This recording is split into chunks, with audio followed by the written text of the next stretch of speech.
इस मॉड्यूल में हम देखेंगे कि जो एक्सपोनेंशियल फंक्शन से रिलेटेड जो रियल लाइफ एप्लीकेशंस हैं, जैसे इन पर्टिकुलर पॉपुलेशन ग्रोथ से रिलेटेड, ठीक है, वो हम कुछ एग्जांपल्स करेंगे। तो चलें स्टार्ट करते हैं एग्जांपल नंबर 1 से। तो एग्जांपल नंबर 1 आपके सामने लिखा हुआ है कि the instantaneous growth rate of bacteria, ठीक है, in thousands per hour is given by the function which is g of t is equal to 2 raise to power t, where t is measured in hours. अब ये instantaneous growth rate है, तो instantaneous growth rate का मतलब होता है कि ये जो जी ऑफ टी है बेसिकली ये डेरिवेटिव को रिप्रेजेंट कर रहा है। ठीक है, आप लोगों ने कैलकुलस 1 में पढ़ा होगा कि जो डेरिवेटिव होता है वो इंस्टेंटेनियस रेट ऑफ चेंज होता है। तो यहाँ पर भी वही चीज़ है, इंस्टेंटेनियस ग्रोथ रेट है, तो which is 2 raise to power t. Now if the culture begins with 6000 bacteria, अब यहाँ पर ये इसकी इनिशियल वैल्यू है नंबर ऑफ बैक्टीरियाज की, यानी एट टाइम 0 जो नंबर ऑफ बैक्टीरियाज हैं वो कितने हैं, 6000 है।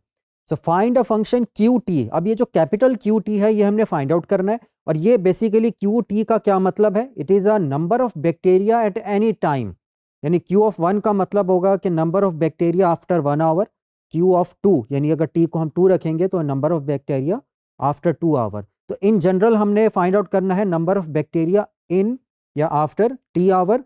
How many bacteria are present after 3 hours. तो जब आप कैपिटल क्यू ऑफ टी की वैल्यू फाइंड आउट कर लेंगे तो वहाँ पर टी की जगह 3 सब्सटीट्यूट करके आप लोगों ने फाइंड आउट करना होगा कि नंबर ऑफ बैक्टीरिया 3 घंटे बाद कितना होगा।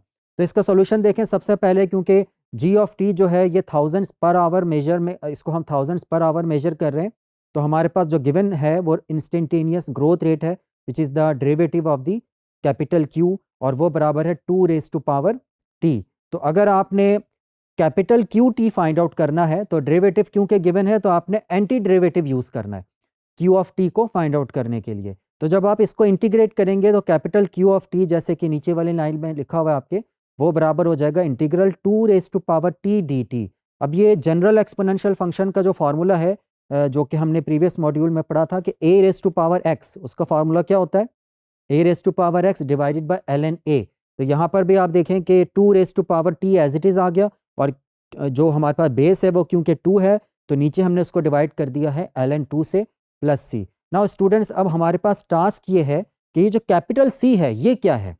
तो इसको फाइंड आउट करने के लिए आपने जो इनिशियल कंडीशन है ये आप लोगों ने यूज़ करके इसको कैपिटल सी की जो वैल्यू है उसको फाइंड आउट करना है। ठीक है, इनिशियल कंडीशन क्या है कि एट टाइम 0 हमारे पास जो नंबर ऑफ बैक्टीरियाज हैं वो कितने हैं, 6000 हैं। तो इसको हम यूज़ करने लगे हैं नेक्स्ट स्लाइड में। तो यहाँ पर आप देखें कि इनिशियल कंडीशन को मैथमेटिकली मैंने लिखा हुआ है which is q of 0 is equal to 6000। ठीक है, और अब 6000 को मैंने 6 लिख दिया है, आप एज्यूम कर लें कि 6 का मतलब 6000 ही होगा अपनी आसानी के लिए, ताकि कैलकुलेशन जो है वो हमारी ईजी हो जाए। तो यहाँ पर आप देखें कि वो जो क्यू ऑफ टी की जो वैल्यू है जो आपने प्रीवियस स्लाइड में देखी थी, उसमें आपने टी की जगह 0 पुट करना है, तो 1 over L N two 2 raise to power 0 आ जाएगा, और ये बराबर होगा 1 over L N two plus c equal to 6। और इसको जब आप सॉल्व करेंगे, यानी सी की वैल्यू को जब आप सेपरेट करेंगे तो सी की वैल्यू आपके सामने लिखी आएगी 6 minus 1 over L N two. Now इस सी की वैल्यू को दोबारा आप उसी एक्सप्रेशन में, जो ओरिजिनल एक्सप्रेशन थी कैपिटल क्यू की, उसको जब आप वहाँ पे सब्सटीट्यूट करेंगे तो क्यू ऑफ टी की वैल्यू आ जाएगी 6 plus 2 raise to power t minus 1 divided by L N two. ठीक है, ज़ाहिर है इसको हमने थोड़ा सा सिंप्लीफाई कर लिया। नाउ अब ये क्यू ऑफ टी की तो वैल्यू फाइंड आउट हो चुकी है, अब हमें क्या चाहिए, अब क्यू क्या है, basically number of bacteria after T hours. हमें फाइंड आउट करना है क्वेश्चन के मुताबिक number of bacteria after 3 hours. तो इसी एक्सप्रेशन में आप जब टी को 3 पुट करेंगे तो आपका जो रिक्वायर्ड आंसर है वो आ जाएगा। तो देखें, जब हमने टी को 3 पुट किया तो ये आ जाएगा 6 प्लस 2 रेज टू पावर 3, यानी टी की जगह 3 को पुट कर दिया, minus 1 divided by l N two, और इसको जब आप सिंप्लीफाई करेंगे कैलकुलेटर की मदद से तो ये आंसर आ जाएगा 16.09। और क्योंकि ये थाउजेंड्स में हमारी वैल्यूज़ आ रही थी तो इसको जब आप कन्वर्ट करेंगे थाउजेंड में तो हमारे पास जो टोटल नंबर ऑफ बैक्टीरियाज हैं इसका मतलब है 16,099 बैक्टीरिया। नाउ स्टूडेंट्स, एक और एग्जांपल आपके सामने है कि the instantaneous growth rate of a fruit fly population is given bye. ठीक है, यहाँ पर अब पहले बैक्टीरियाज थे, अब हमारे पास क्या है, फ्रूट फ्लाई है। तो यहाँ पर यानी जो मक्खियाँ हैं जो फ्रूट्स के ऊपर बैठती हैं उनकी तादाद बताई हुई है, और ये फंक्शन के मुताबिक है 4 raise to power 0.03 t flies per hour. व टी, अब यहाँ पर पिछली एग्जांपल में टी क्या था, नंबर ऑफ आवर्स, यानी आवर्स थे, यहाँ पर टी जो है वो डेज को काउंट करने के लिए यूज़ कर रहे हैं हम लोग, ठीक है। So if the initial population is 150 flies at t is equal to 0, find a formula capital q of t for the population in flies, ठीक है। सो यहाँ पर हमने टी इज इक्वल टू 0 पर तो गिवन है कि टाइम 0 पर मक्खियों की तादाद कितनी थी, 150। तो हमने फाइंड आउट क्या करना है, how many flies are present after 5 days, ठीक है। सो मॉडल आपका वही है, क्योंकि जो आपका इंस्टेंटेनियस ग्रोथ रेट है वो डेरिवेटिव को रिप्रेजेंट करता है। तो इसका मतलब है यहाँ पर ये जो क्यू डैश है ये बराबर है 4 ई रेज टू पावर 0.03 टी। इसको जब आप इंटीग्रेट करेंगे तो कैपिटल क्यू की वैल्यू फाइंड आउट हो जाएगी। तो इंटीग्रेट किया आपने, नेचुरल एक्सपोनेंशियल फंक्शन है वही फार्मूला आपने यूज़ करना है।